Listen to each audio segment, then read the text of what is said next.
Hi dear students, today in this video I'll be discussing with the summary of the chapter The Undeserved Reward, written by a renowned writer Munshi Prem Chand.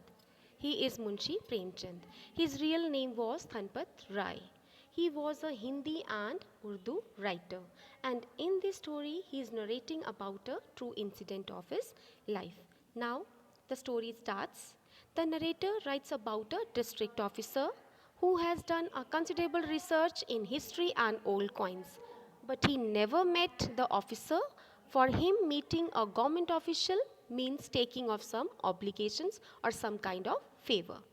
One day, the narrator was called by the district officer. Everyone suggested him in his own way. According to one friend, it was compulsory, whereas other thought that the district officer should come himself and meet him. But the narrator felt that he was merely a writer and an ordinary man, whereas the district officer was a man of fame. So he decided to meet the district officer. The district officer behaved very well.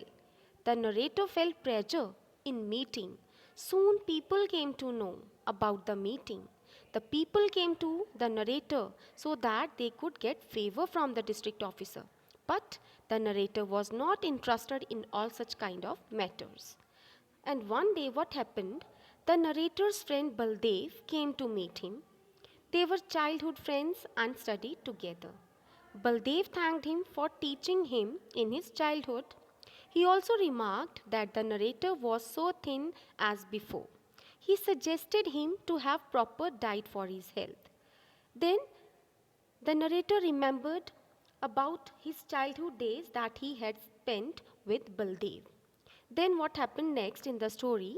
Baldev started telling that his son was arrested in a case in which he was not involved at all, and asked the narrator to talk to the district officer, otherwise, the life of his son and family would be ruined.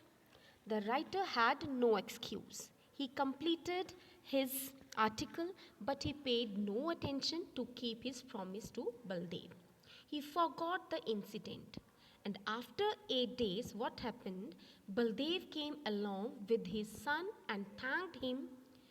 His son brought a huge bundle of presents. The writer got the reward for the task which he had not done. He was spellbound, speechless in that situation. So here comes the gist of the story. You know, this whole story revolves around a one word, that is the undeserved reward. Undeserved reward. Here the narrator is getting all the gifts for the work which he has not done. This means he is getting rewards for those things which he had not done at all. So what's the gist of the story? That we should not accept the undeserved reward.